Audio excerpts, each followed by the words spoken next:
remember the smell of the Georgia pines in the morning, a scent that, for a long time, represented the only freedom I thought I would ever know. My name is Tisha, and my story isn't one of easy victories or silver spoons. It is a story written in the ink of sweat and the salt of tears that no one ever saw me shed. Growing up, I didn't want the things the other girls in my neighborhood wanted. While they played with dolls or dreamed of silk dresses, I spent my afternoons staring at the old, faded recruitment posters outside the post office. I wanted that uniform. I wanted the discipline, the honor, and the chance to prove that a girl like me, dark-skinned, born into a world that expected nothing from her, could stand as tall as any man. My father was a ghost in my life, a shadow that disappeared before I could even memorize the shape of his hands. I grew up in a house held together by the prayers and the aching back of my mother, Eloise. She was my rock, a woman whose faith was so dense you could almost feel it in the air when she walked into a room. I remember the day I told her I wanted to join the army. We were sitting on the porch, the humidity of the South clinging to our skin like a heavy blanket. She didn't look at me with fear, nor did she discourage me. She simply took my hand, her palms rough from years of domestic work, and said, "Maya, the world will try to tell you where you belong. But God is the one who charts your path. If He put that fire in your heart, no wind can blow it out." That was the beginning of my dream, a dream that felt as solid as the ground beneath my feet. I spent my teenage years preparing. I ran until my lungs burned. I studied until the kerosene lamp flickered out. I wanted to be perfect. I wanted to be undeniable. I believed that if I worked harder than anyone else, the world would have no choice but to respect me. I was young then, and I didn't yet understand that some people would hate me not for what I did, but simply for the fact that I existed in a space they thought belonged only to them. But life has a way of introducing detours when you think the road is straight. At 19, just as I was preparing my final applications, the world shifted. I found out I was pregnant. The father, a boy I thought shared my dreams, vanished the moment the word baby left my lips. Suddenly, the uniform felt miles away. I looked at my reflection in the mirror, my stomach still flat, but my heart heavy with the realization that I was now a statistic, another young black woman left to raise a child alone. The shame was a physical weight. I felt I had failed my mother, failed myself, and most importantly, failed the God I claimed to trust. I spent nights crying into my pillow, wondering if my destiny had just been erased by a single mistake. I remember the silence of those nights, the way the crickets seemed to mock my shattered ambitions. It was my mother who pulled me out of the dark. She didn't scold me, she didn't cast me out. Instead, she sat on the edge of my bed and started singing an old hymn, her voice steady and low. "A child is a blessing, not a barrier," she told me. "If you want that dream, Maya, we will carry this baby together, and then you will go and get what is yours." And so, my son, Isaiah, was born into a world of struggle but immense love. The years that followed were a blur of diapers, part-time jobs, and stolen hours of sleep. I worked at a diner during the day and cleaned offices at night, all while keeping my eyes on the goal. I would watch Isaiah sleep and promise him that his mother would be someone he could be proud of. I wasn't just doing it for me anymore. I was doing it to break a cycle. I wanted him to see that his mother was a soldier, a protector, a woman of God, who didn't let the world break her. Every dollar I saved went toward his care and my preparation. I stayed close to my Bible, finding strength in the stories of those who faced giants. I felt like David every single day, standing before a mountain of debt, exhaustion, and societal judgment. There were days when I didn't eat so that Isaiah could have the best milk. There were days when my feet were so swollen I could barely walk, but I would still go out for my nightly run. I was training my body, yes, but more importantly, I was training my soul. I was learning that endurance isn't just about physical strength. It's about the ability to keep your eyes on the light when you are surrounded by darkness. My mother stayed by my side, the silent general of our small household, watching over Isaiah so I could fight for our future. When I finally received my acceptance letter from the army, I didn't scream or jump for joy. I fell to my knees and wept. It was a cold Tuesday in November. The letter felt heavy in my hands, a tangible piece of the future I had almost lost. I looked at Isaiah, who was 3 years old then, playing with a small plastic truck on the linoleum floor. I looked at my mother, who was nodding slowly, tears shimmering in her eyes. "He made a way," she whispered. "He always makes a way." At that moment, I felt invincible. I thought the hardest part was over. I thought that by surviving the struggle of single motherhood and the absence of a father, I had already paid my dues. I didn't know that the real trial was just beginning. I didn't know that the gates of the military, which I had fought so hard to reach, would lead me into a wilderness where my faith would be tested in ways I couldn't imagine.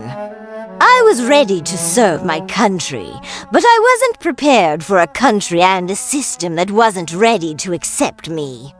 As I packed my bags, leaving Isaiah in the care of my mother, my heart felt like it was being ripped in two. The goodbye was the most painful thing I had ever endured. He didn't understand why Mommy was leaving. He just clung to my leg, his small hands gripping my fatigues. I had to peel him off and walk away without looking back, because I knew if I turned around, I would never leave. I boarded that bus with a heart full of sorrow and a mind full of resolve. I was Maya, daughter of Eloise, mother of Isaiah, and I was going to be a soldier. I walked into that camp with my head held high, carrying my Bible in my bag and my mother's prayers in my spirit. I was ready for the drills, the mud, and the discipline. What I wasn't ready for was the cold, sharp edge of hatred that greeted me the moment I stepped off that bus. The transition from the warmth of my mother's kitchen to the sterile, cold barracks was more than a change of scenery. It was a stripping of my identity. They called me recruit, but the way the instructors spat the word at me made it sound like a slur. I was no longer Tisha, the woman who had overcome a lonely pregnancy. I was a target. At first, the signs were subtle. It was the way the room would go silent when I walked in to clean my gear.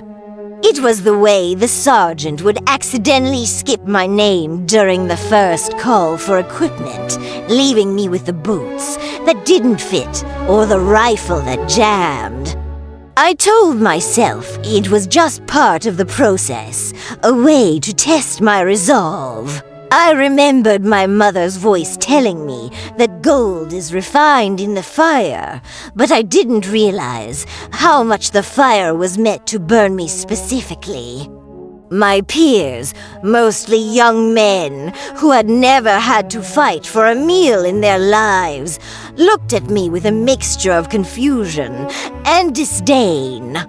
To them, I was an intruder in a sanctuary of brotherhood that didn't include people who looked like me.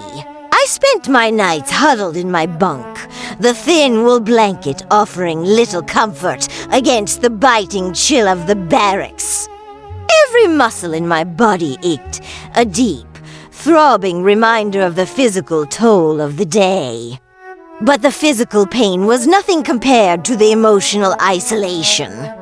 I would pull a small, crumpled photograph of Isaiah from under my pillow, his round face and toothy grin the only thing keeping me grounded.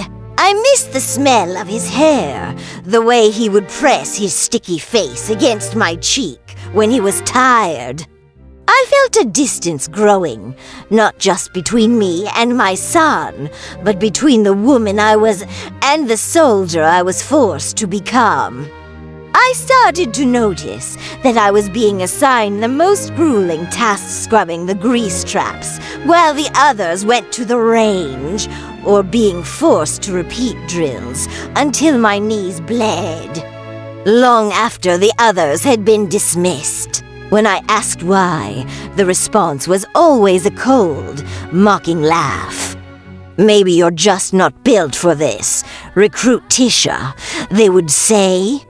"Maybe you belong back in a kitchen, or on your knees in that church of yours." The mention of my faith was what hurt the most. I didn't hide my Bible. It sat on my small footlocker, a silent witness to my struggles. They saw it as a weakness, a crutch for someone they deemed inferior. I began to feel a different kind of distance from my own peace. I found myself questioning if I had heard God correctly. Was I truly meant to be here? Or was I just a fool chasing a ghost of a dream? The letters from my mother were my only lifeline. She wrote about Isaiah's first words without me, about the way he pointed at the sky whenever a plane flew over, calling out for Mommy. Each word was a dagger to my heart. I was missing his life to be in a place where I was hated. The silence from the other women in the unit was perhaps the loudest part of it all. There were others, but they kept their heads down, afraid that if they stood by me, the fire would consume them too. I was an island, surrounded by a sea of camouflage and resentment. I remember a specific afternoon when the rain was pouring down in gray, heavy sheets. We were out on a long march, and my pack felt like it was filled with lead. I stumbled, my boot catching on a hidden root. As I fell into the mud, I expected a hand to reach out. Instead, I heard the boots of my platoon marching past me. No one stopped. No one checked. I looked up, the rain blinding me, and saw the back of my commanding officer, Lieutenant Miller. He didn't even turn his head. In that moment, the distance felt absolute.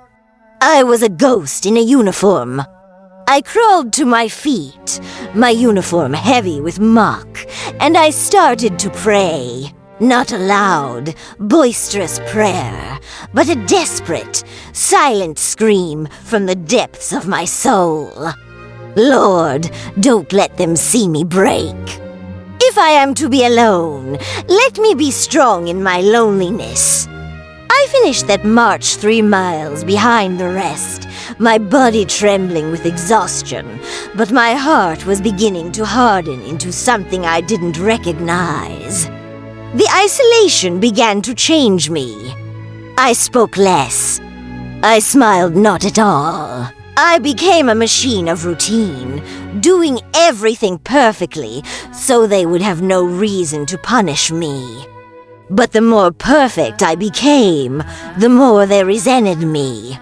It was as if my competence was an insult to their sense of superiority. I saw the whispers in the corners of the mess hall, the way eyes would narrow when I received a high score on a written exam. I was a black woman, a mother, and a Christian, 3 things they couldn't reconcile with their image of a true soldier. I felt the gap between my dream and my reality widening every single day. The perfect beginning I had envisioned back on my mother's porch was long gone, replaced by a cold, daily battle for dignity. I was serving a country that felt like it was constantly trying to reject me, like a body trying to expel a foreign object. And yet, I stayed. I stayed for Isaiah. I stayed because I knew that if I quit, I would be proving them right. The Georgia heat I grew up with had not prepared me for the winter at the training base. It wasn't just cold, it was a violent, piercing chill that seemed to reach inside my chest and wrap its fingers around my lungs. For a woman of the South, this gray, frozen world felt like another planet. During those first 15 days, the atmosphere was thick with a systematic cruelty I had never imagined. The ground was no longer earth. It was a sheet of jagged ice and frozen mud that refused to yield under my boots. Every morning at 4:00 a.m., the whistle would scream through the barracks like a blade, tearing me away from the only warmth I had the fleeting memory of my mother's hearth. I remember stepping out into the pre-dawn darkness, the air so cold it felt like inhaling broken glass. My skin, dark and sensitive to the biting wind, began to crack and bleed. I didn't have the right skin for this, or so they told me. "Look at her," I heard a corporal sneer as I struggled to fasten my gear with numb, trembling fingers on the 10th day. "She's turning ash gray. Maybe the sun forgot about you, Tisha. Or maybe you just weren't meant to survive in a man's winter." I didn't answer. I couldn't. My jaw was locked tight to keep my teeth from chattering. In those first 2 weeks, the physical training was designed to break the spirit, but for me, it was designed to erase me. While the others were encouraged, I was mocked. If I fell during the ice-covered obstacle course, which I did, repeatedly the instructors wouldn't just tell me to get up. They would stand over me and ask why a single mother from the swamps thought she could breathe. The same air as elite soldiers. They weaponized my past, using the very thing that made me strong my motherhood as a proof of my supposed frailty. The ice was my constant companion. I remember the low-crawl drills through slush that had turned into a slurry of mud and freezing water. By the time I reached the end of the line, my uniform was a frozen shell. I could feel the hypothermia whispering in my ear, telling me to just lie down, to just let the cold take the burden of my dreams away. But then, I would think of Isaiah. I would imagine his small, warm hand in mine, and I would find a pocket of heat deep within my solar heat fueled by a mix of maternal love and a growing, righteous anger. I was a black woman in a world that wanted me to remain invisible, and the winter was just another wall they had built to keep me out. I prayed constantly, my breath forming white clouds of petition in the freezing air. Lord, let my bones be made of iron. Let my blood be like fire. Do not let this winter freeze the heart I need to raise my son. The isolation deepened with the frost. By the 15th day, I had lost nearly 10 pounds. My eyes were sunken, and my hands were a map of scars and frost nip. I didn't recognize the woman in the barracks mirror. She looked older, harder, and tragically far away from the girl who had dreamed on that Georgia porch. The distance between my faith and my reality felt like a vast, snowy canyon. I was doing everything right, yet the world was only getting colder. I realized then that they weren't just testing my physical endurance. They were waiting for the moment the cold would finally reach my spirit and extinguish the light of my faith. They wanted me to curse God and go home. But as I lay in my bunk that 15th night, feeling the ice on the window pane, I whispered a vow to the shadows. I would not break. If I had to turn into stone to survive this winter for my son, then stone I would be. The weeks bled into months, and the winter became a permanent resident in my bones. But by the 3rd month, the physical exhaustion had evolved into something much more dangerous, a spiritual drought. I was living in a state of constant sacrifice. Every morning, I sacrificed the warmth of my memories to face the cold reality of the barracks. Every afternoon, I sacrificed my dignity to endure the insults of men who saw my skin and my gender as a stain on their precious institution. I remember sitting in the small, dimly lit chapel on the base, the only place where the air didn't feel heavy with judgment. I would sit in the back pew, my hands raw and peeling, and I would try to talk to God. But for the first time in my life, the heavens felt like brass. I would close my eyes and try to visualize my mother's face, her voice singing those old hymns, but all I could hear was the harsh, rhythmic barking of the drill sergeants and the sound of my own heavy, labored breathing. My sacrifice wasn't just physical. I was denying myself the right to be human. I had stopped crying. I had stopped complaining. I had even stopped writing home about the pain because I didn't want my mother to carry the weight of my suffering, and I didn't want Isaiah to grow up thinking his mother was a victim. I was building a wall around my heart, brick by brick, using the stones of my silence. The other soldiers began to call me the statue. They saw my stillness as arrogance, not realizing it was a survival mechanism. I was denying the reality of my brokenness because if I acknowledged it, I knew I would fall apart and never get back up. My faith, which had once been a vibrant, living thing, now felt like a heavy anchor. I clung to it not because it made me feel good, but because it was the only thing preventing me from being swept away by the tide of resentment that rose in my throat every time Lieutenant Miller looked.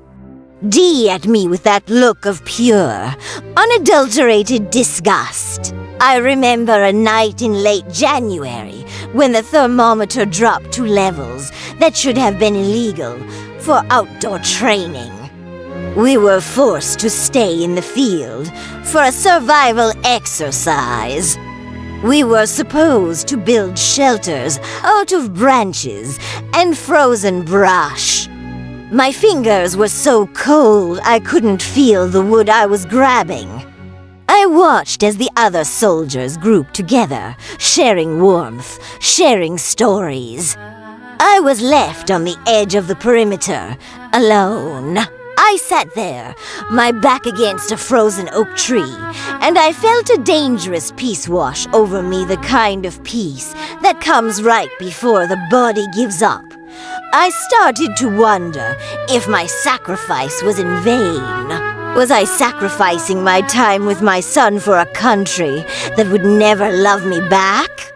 Was I denying my own womanhood just to prove a point to people who had already decided I was nothing? I opened my small Bible, the pages brittle from the moisture and the cold, and I read the words, "But they that wait upon the Lord shall renew their strength." I whispered those words into the dark. I whispered them until they became a rhythm, a heartbeat. I wasn't just waiting, I was enduring. I was sacrificing my present comfort for a future that only I could see. My denial of the cold became my superpower. While the men around me complained and shivered, I entered a state of prayerful trance.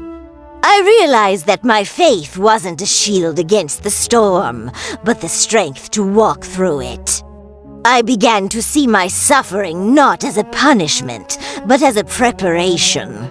If I could survive the loneliness, the racism, the biting winter, then there was nothing in this world that could ever stop me. But the cost was high. I felt the girl I used to be dying. Tisha, the dreamer, was being replaced by Tisha, the survivor. And as I sat in that frozen woods, I realized that the greatest sacrifice I was making wasn't my time or my comfort, it was the softness of my soul. I was becoming as hard as the ice I walked upon, and I wondered if Isaiah would even recognize the woman who would eventually come home to him. The morning of the incident arrived with a sky the color of a bruised plum. The air was so still, it felt suffocating, despite the sub-zero temperatures. We had been in the field for 3 days straight, pushed to the absolute limits of human endurance. I could see the exhaustion in the eyes of every soldier in my platoon, but in me, they saw something they hated even more, a quiet, unbreakable resolve. Lieutenant Miller had been watching me all week, his eyes narrow, searching for a crack in my armor. He hated that I didn't complain. He hated that my boots were always shined, even in the mud. He hated that every time he tried to break my spirit, I simply closed my eyes and whispered a prayer they couldn't hear. To him, my faith was an act of defiance, a secret weapon he couldn't take away, and he was determined to disarm me in front of everyone. The betrayal didn't come from a friend, I had none there, but from the very concept of fair play I thought the army stood for.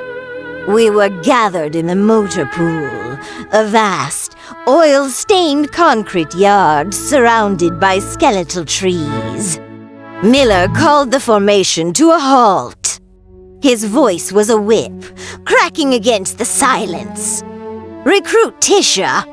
he barked. I stepped forward, my boots clicking against the frozen ground. "Yes, Lieutenant," I replied, my voice steady, despite the tremor of fatigue in my legs. He looked at me with a smirk that made my skin crawl. It wasn't just a look of professional discipline, it was a look of predatory glee. He held up a set of heavy keys, the metal glinting dully in the gray light. "You've been telling everyone that your God is a worker of wonders, haven't you?" He sneered, loud enough for the entire platoon to hear.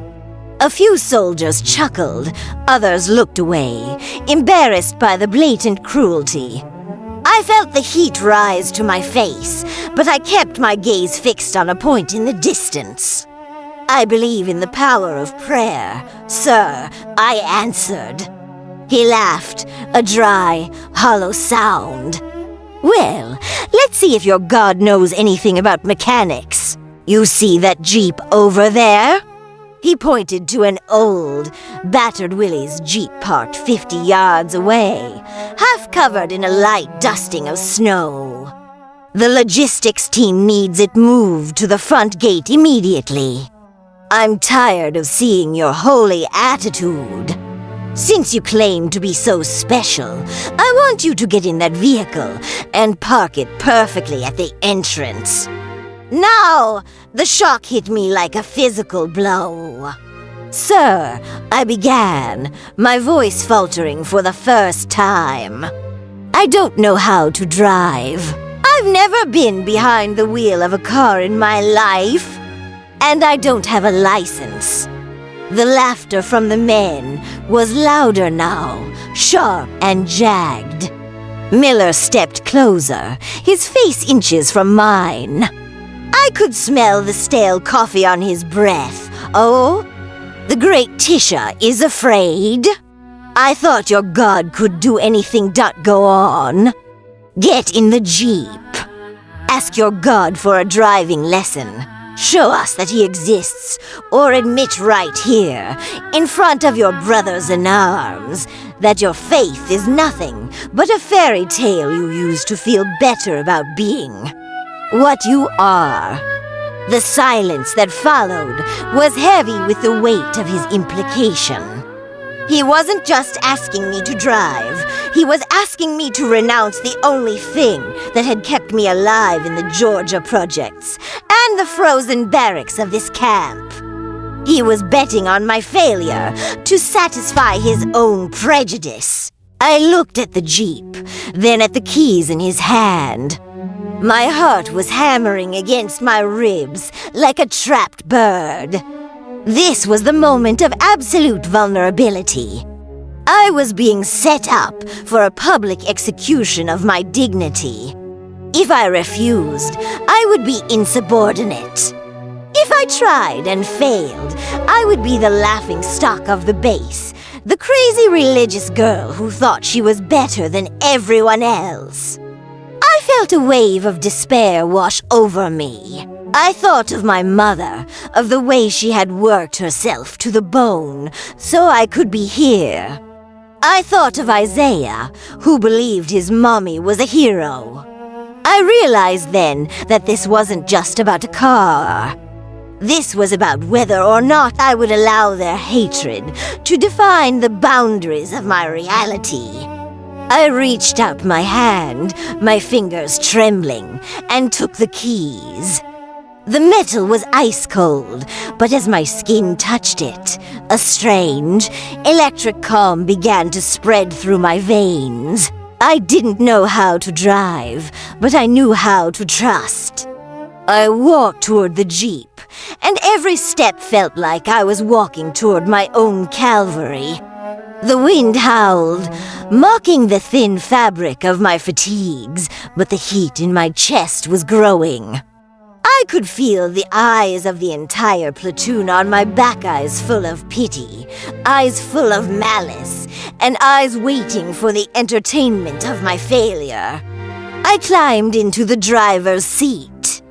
The interior smelled of old grease and cold metal. I sat there for a moment, staring at the dashboard. I didn't even know which pedal was the brake or which was the gas. My hands shook as I gripped the steering wheel, a circle of cold plastic that felt like a cage. Outside, I could hear Lieutenant Miller's voice, sharp and biting. "What's the matter, Tisha? Is your god on vacation? Maybe he can't hear you over the wind." The laughter that followed was the loudest sound I had ever heard. It was the sound of every door that had ever been slammed in my face. It was the sound of the father who abandoned me, the man who left me pregnant and alone, and the system that told me I was nothing. I closed my eyes, and for a second, I wasn't in a frozen military camp. I was back on that porch in Georgia.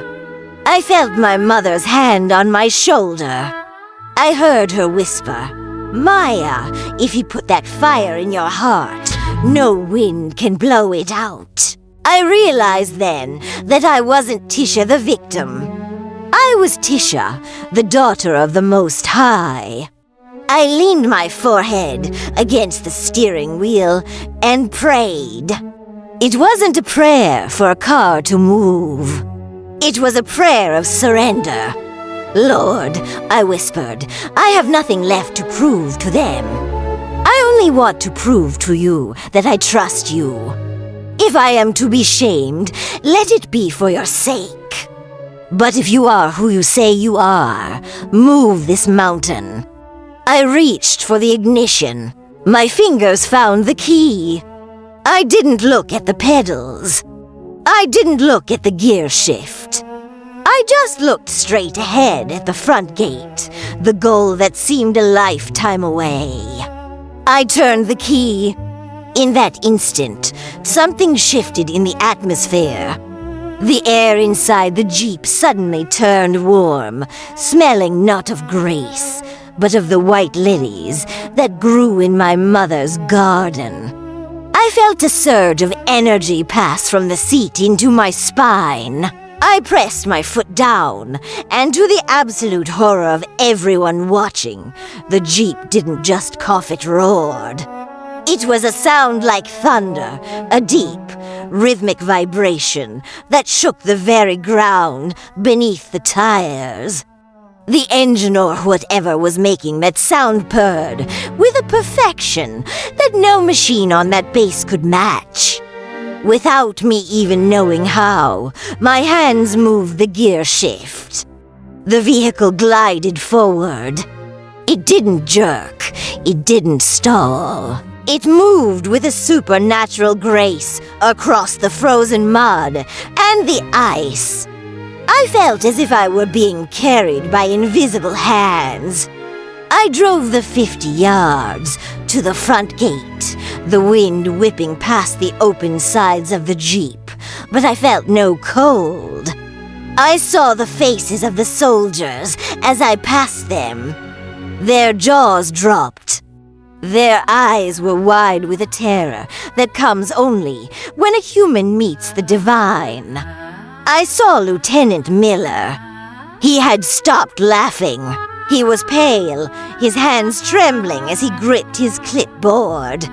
I reached the gate, executed a perfect turn that I had never been taught, and parked the vehicle exactly where he had ordered. I turned the key back, and the silence that returned was the heaviest thing I have ever felt. I sat there for a heartbeat, breathing in the warmth of the cabin before it faded. Then, I opened the door and stepped out. The entire platoon was running toward the Jeep. Miller was in the lead, his face a mask of confusion and rage. "You cheated!" he screamed, though there was no way I could have. "You did something to this vehicle!" He pushed past me and grabbed the latch of the hood.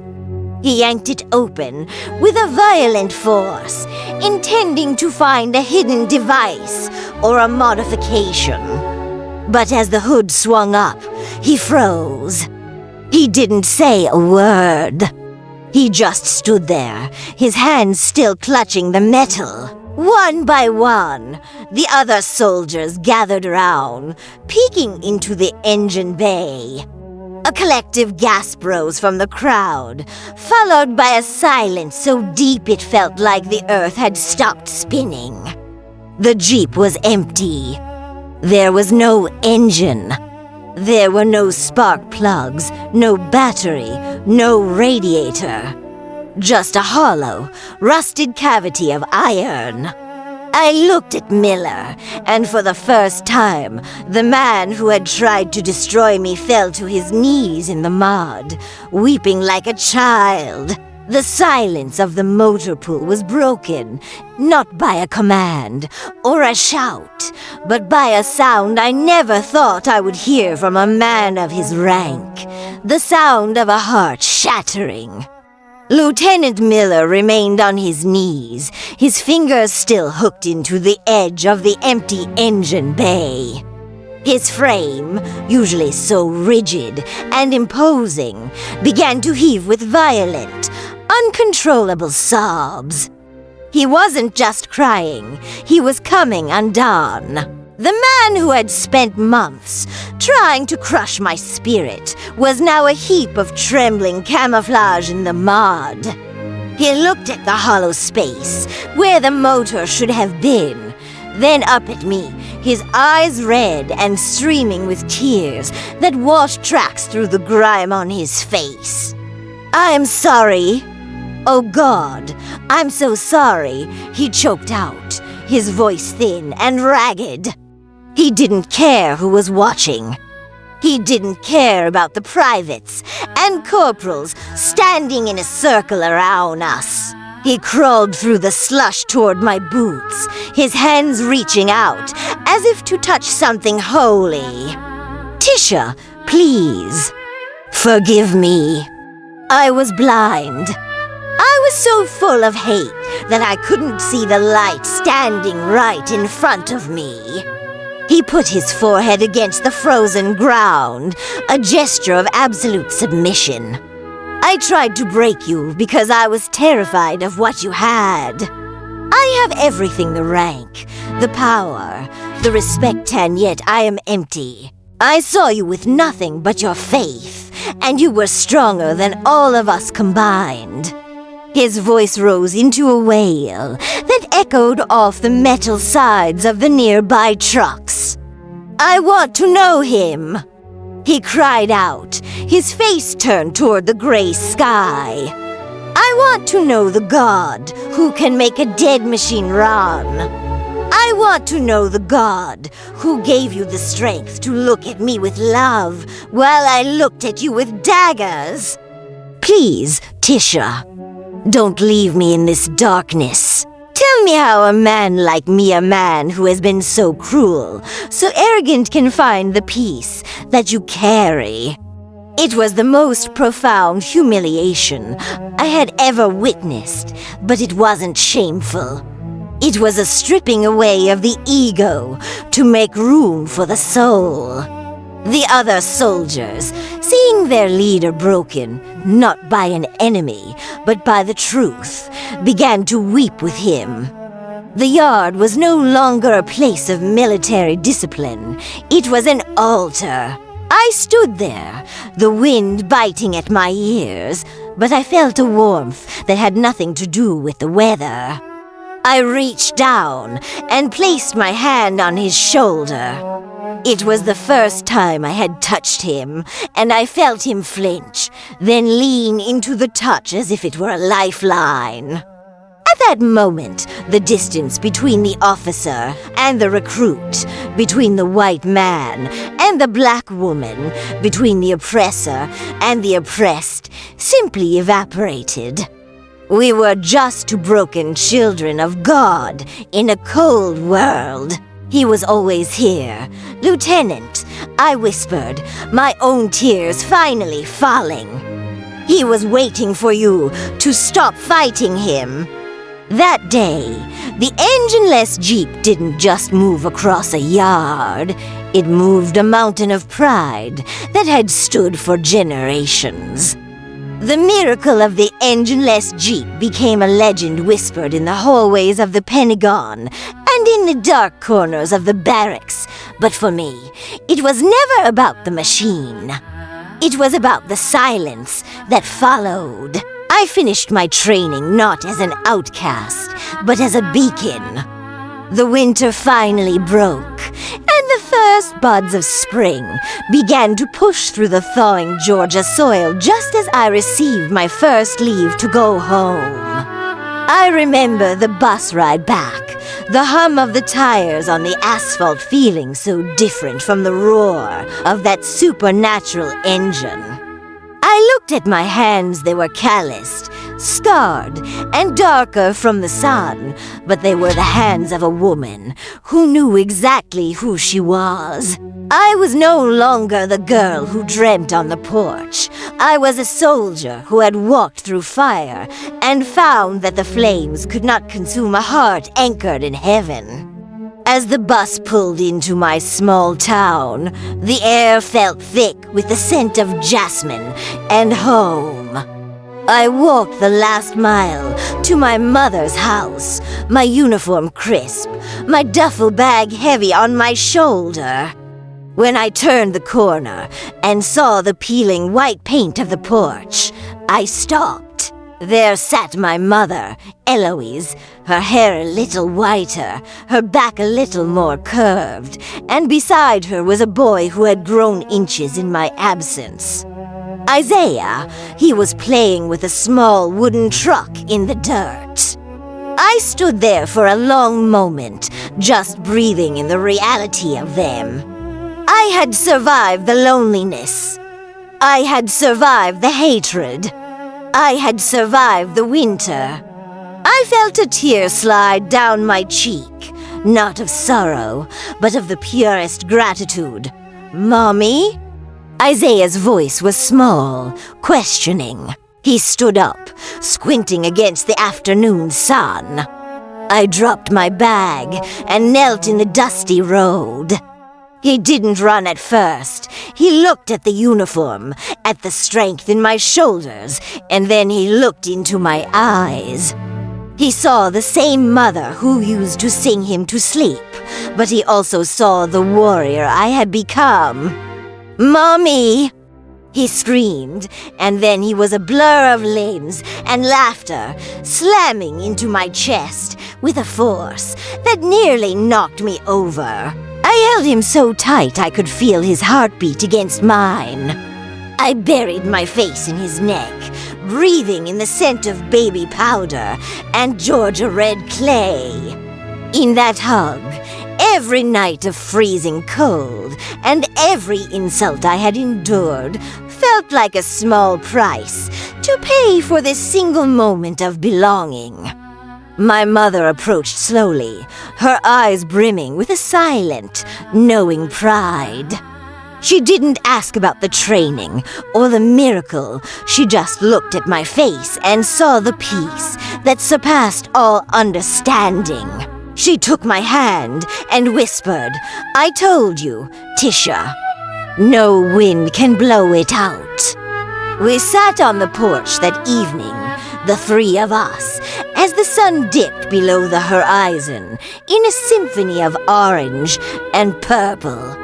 I knew my journey in the army was just beginning, and I knew there would be more battles, more prejudices, and more winters to face. But I wasn't afraid. I realized that the greatest miracle wasn't the Jeep moving without a motor. It was a woman like me moving through a world that didn't want her. Fueled by a love and a faith that the world could never provide. I am Tisha. I am a mother. I am a soldier. And I am never, ever alone.